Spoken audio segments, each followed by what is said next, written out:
जय हिंद। सैनिक समाचार इंडिया में आप सभी का एक बार फिर स्वागत है। आप सभी को ज्ञात है कि हमारे देश के रक्षा मंत्री जी ने हाल ही में रिस्क एंड हार्डशिप अलाउंस पर जो पैरामिलिट्री फोर्सेज और डिफेंस फोर्सेज के बीच में पैरिटी थी उसको ख़त्म करके सभी के लिए equal risk and hardship allowance को लागू किया था।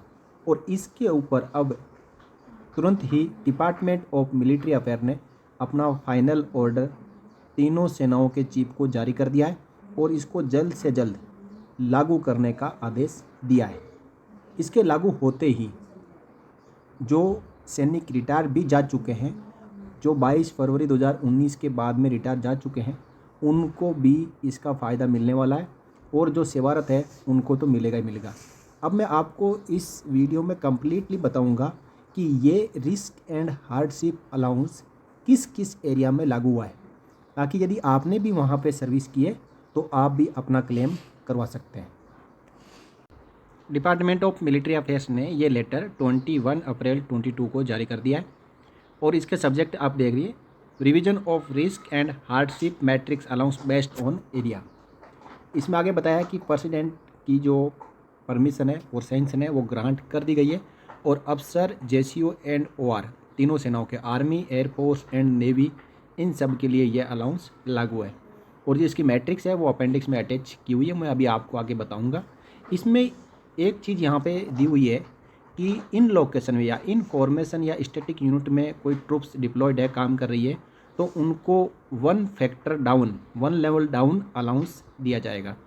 इसके जो क्लोज है वो, इसका कहने का मतलब ये है कि यहाँ पे जो आपको formation headquarter up to division level, उसके बाद troops deployed in enclosed garrison, next है strategic formation oblique units, next है MES यूनिट्स, नेक्स्ट है मिलिट्री फॉर्म्स, नेक्स्ट है रिक्रूटिंग ऑफिस, उसके बाद है training centre and establishments, next है NCC डायरेक्टरेट एंड यूनिट्स और TA यूनिट्स अनलेस एम्बेडेड, और लास्ट है record offices and similar establishments. यदि ये इन यूनिट्स और फॉर्मेशंस में डिप्लॉयड ट्रूप्स को हार्डशिप एंड रिस्क अलाउंस लागू होता है तो उनको 1 लेवल डाउन अलाउंस दिया जाएगा। जो अभी मैं आपको आगे R1H1 या R2H2 फैक्टर बताऊंगा, उससे आपको क्लियर हो जाएगा कि इनको जो अलाउंस दिया जाएगा वो 1 लेवल डाउन दिया जाएगा। और इस लेटर में सबसे बड़ी बात यह है कि हार्डशिप एंड रिस्क अलाउंस 22 फरवरी 2019 से लेके अभी तक कंटिन्यूएशन में दिया जाएगा। यानी 22 फरवरी 2019 के बाद यदि कोई सैनिक जो रिटायरमेंट जा चुके हैं उनको भी इस अलाउंस का एरियर मिलेगा और जो सर्विंग है उनको एरियर के साथ में कंटिन्यू अलाउंस ग्रांट किया जाएगा।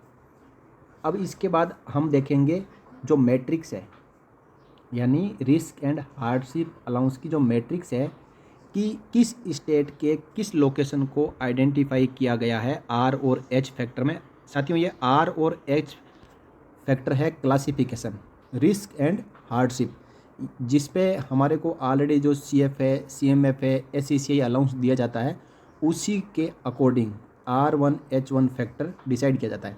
ये मिनिस्ट्री ऑफ डिफेंस द्वारा गठित कमेटी द्वारा समय समय पर इन जगहों का पुनरावलोकन किया जाता है और एरिया वाइज ये R1H1 यानी R और H फैक्टर को बढ़ाया भी जा सकता है। ये बढ़ेगा तो अलाउंस भी बढ़ते हैं और R और H फैक्टर को डाउन किया जाता है तो अलाउंस भी रिड्यूस होते हैं। ये उस एरिया की जो डिपेंडेंसी होती है कि उस एरिया में कितना रिस्क और हार्डशिप है, उसके बेस के ऊपर जो कमेटी है रिकमेंड करती है।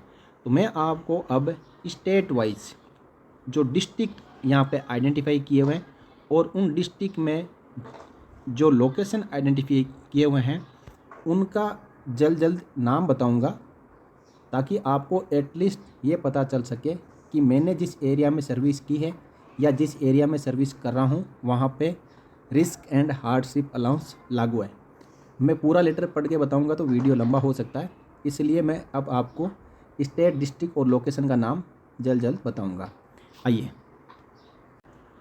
देखिए, सबसे पहले ले, उसके बाद कारगिल, कुपवाड़ा, श्रीनगर, बांदीपुरा, बारामूला, बड़गांव, पुलवामा, शोपियां, उसके बाद है अनंतनाग, कुलगाम, गांदरबल, राजौरी, पुंछ, रियासी, रामबन, किश्तवाड़, पुंछ और रियासी। उसके बाद उधमपुर, फिर जम्मू। उसके बाद में आ जाता है Jammu NCNWC, northern command and western command. Next है कठुआ, उसके बाद है सांबा, नेक्स्ट है डोडा, उसके बाद कुल्लू, कांगड़ा, नॉर्थ सिक्किम, ईस्ट सिक्किम। आगे जो है लोकेशन का नाम आप यहाँ पे देख सकते हो। ईस्ट सिक्किम के बाद में है अगेन ईस्ट सिक्किम, जिसमें गंगटोक शामिल है। नेक्स्ट है ईस्ट सिक्किम, जिसमें गंगटोक न्यू कैंट है। नेक्स्ट है तवांग, उसके बाद ईस्ट एंड वेस्ट कमंग। नेक्स्ट है लोअर सुबानसिरी, उसके बाद है पम्पुम पारे। नेक्स्ट आता है ईस्ट सियांग, ये सब अरुणाचल प्रदेश के हिस्से हैं। नेक्स्ट है लोहित, उसके बाद है नामसाई। नेक्स्ट आ गया कुरुंग कुमी। नेक्स्ट है अपर सुबानसिरी, उसके बाद है वेस्ट सियांग सियोम, उसके बाद अपर सियांग। नेक्स्ट है दिबांग वैली। उसके बाद चलते हैं तो आता है अंजवा, उसके बाद में चांगलांग, उसके बाद में कामरूप। ये आसाम के शुरू हो गए हैं लोकेशन। फिर कामरूप में मेट्रोपॉलिटन हो गया, उसके बाद में नगांव हो गया, उसके बाद में मैरीगांव हो गया, फिर नगांव हो गया, फिर होजाई, उसके बाद वेस्ट कार्बी अनालोंग, उसके बाद में गोलाघाट, फिर है डिब्रूगढ़। अब आसाम के बाद में आसाम में और चलते हैं।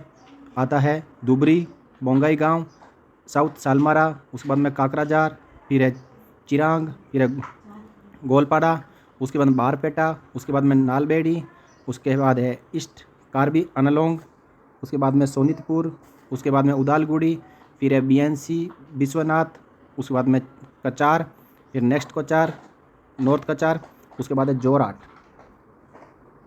नेक्स्ट आता है साथियों बाक्सा, उसके बाद में तिनसुकिया, उसके बाद में हैलाकांडी, उसके बाद में शिवसागर, फिर धीमाजी, उसके बाद में धीमा हसो, फिर लखीमपुर, फिर करीमगंज। अब नेक्स्ट आ जाता है स्टेट मिजोरम। मिजोरम में है आइजवाल, लुंगलेरी, उसके बाद में है कालोसिब। नेक्स्ट है लवांग तलाई, उसके बाद में सरचिप, उसके बाद में चंपई। अब आता है मेघालय का। उसके बाद में है मेघालय में है ईस्ट खासी हिल्स, उसके बाद में त्रिपुरा में है वेस्ट त्रिपुरा। फिर नागालैंड आ जाता है, इसमें दीमापुर, तुनसांग, कोहिमा, इफाइर, उसके बाद में जखमा, उसके बाद में पीक, फिर है मोन, फिर वोका, उसके बाद में मोकोक चुंग, उसके बाद में है जूनीबोटो, उसके बाद में है पैरन। फिर नेक्स्ट नंबर आता है मणिपुर का। मणिपुर में है सेनापति, उसके बाद इम्फाल, इम्फाल ईस्ट, बिष्णुपुर, टेंगोनू पाल, इम्फाल वेस्ट, उसके बाद में है चूरचंदनपुर, उसके बाद में तमंगलोंग, फिर है काकचिंग। अभी मणिपुर में ही और आता है उखुरुल, उसके बाद में चंदेल, उसके बाद में है चंगेल, उसके बाद में है तनगुंडूपाल, उसके बाद में है कांग पोकपी, नेक्स्ट है थोबल, उसके बाद में कामतोंग और लास्ट है लामपेल पाट।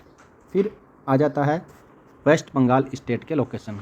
सबसे पहले हो गया जलपाईगुड़ी, उसके बाद दार्जिलिंग, उसके बाद कालिम्पोंग, फिर आता है अलीपुर द्वार और लास्ट है कूच बिहार। इसके बाद अगेन जो है JNK का आ जाता है R1H2 में। पहले R1H1 था, यहाँ पे R1H2 आ जाता है, जिसमें जम्मू के कई सारे लोकेशन हैं जो आप यहाँ पे सामने देख पाएंगे। और नेक्स्ट है R2H2 में आ जाता है हिमाचल प्रदेश, इसमें मंडी और कुल्लू। और उसके बाद R2H2 में पंजाब के लोकेशन आ जाते हैं अमृतसर और गुरदासपुर, अमृतसर, राजस्थान और इसमें डेरा बाबा नानक। फिर आता है उत्तराखंड स्टेट का, जिसमें उत्तराखंड में R1H1 में आता है पिथौरागढ़, और पिथौरागढ़ का जो मेन लोकेशन है वो, उसके बाद में उत्तरकाशी, फिर है चमोली, उसके बाद में चंपावत। उत्तराखंड के हम इतने ही लोकेशन है। अब देखेंगे बिहार के। बिहार में आता है पटना, पटना में दानापुर, पटना सदर, पटना सिटी और बिहटा, जिसमें 60% R2H2 काउंट किया जाएगा। झारखंड में आता है एक ही लोकेशन रांची। और नेक्स्ट आता है छत्तीसगढ़, इसमें आएगा रायपुर, और फाइनल है बस्तर जगदालपुर। ये एंटी नक्सलिस्ट एरिया होने के कारण जो है छत्तीसगढ़ के रायपुर और बस्तर को R1H2 में शामिल किया गया है। तो इस प्रकार आप यहाँ देख पा रहे हैं। और छत्तीसगढ़ के बाद में हम देख लेते हैं पंजाब के जो R2H2 है वो है फजीलका और फिरोजपुर, और राजस्थान के R2H2 है वो है श्री गंगानगर जो बॉर्डर एरिया है वो। और राजस्थान के R2H2 में जैसलमेर और बाड़मेर, इनके जो है यहाँ पे लोकेशन दिए हुए, ये सब R2H2 में कवर करेंगे। और फाइनली आ जाता है गुजरात का। गुजरात में 3 लोकेशन है, कच्छ और बनासकांठा और पटन। तो ये तीनों R2H2 में इस प्रकार कुल मिलाकर 132 लोकेशंस आइडेंटिफाइड है, जिनके सब सिटीज़ और उनके नीचे जो अंडर में एरिया है उसको सबको मिला के बहुत सारे एरिया पूरे भारतवर्ष में आइडेंटिफाइड है, जो R1H1, R1H2, R2H1, R2H2 इस प्रकार इनको क्लासिफाइड किया हुआ है। इन सभी जगहों पर जो ऑलरेडी पोस्टेड थे और पेंशन आउट हो चुके हैं और जो अभी सर्विंग है उन सभी को एरियर भी मिलेगा, और आगे इन लोकेशन के ऊपर जो रिस्क एंड हार्डशिप भत्ता सैनिकों को मिलेगा। ये बहुत ही बड़ा एक केंद्र सरकार की ओर से सौगात है, जिससे जवानों का जो मनोबल है वो अप होगा और बढ़ चढ़ के वो अपने देश की सेवा करने में आगे बढ़ेंगे। तो ये थी खबर साथियों, और आपको भी यदि ये रिस्क एंड हार्डशिप अलाउंस लागू है तो आप अपना प्रेस्क्राइब तरीके से यदि रिटायर हो चुके हैं तो यूनिट में पार्ट ऑर्डर करवा सकते हैं, और यदि सर्विंग है तो यूनिट में आदेश आ जाएगा तो यूनिट में ऑटोमेटिकली पार्ट ऑर्डर पब्लिश कर दिए जाएंगे, ताकि जितना एरियर बनेगा एरियर मिल जाएगा और आगे जो ये अलाउंस कंटिन्यू हो जाएगा। तो इस वीडियो में इतना ही, अगले वीडियो में फिर डिस्कस करेंगे एक लेटेस्ट अपडेट के साथ। तब तक के लिए जय हिंद, जय भारत, वंदे मातरम।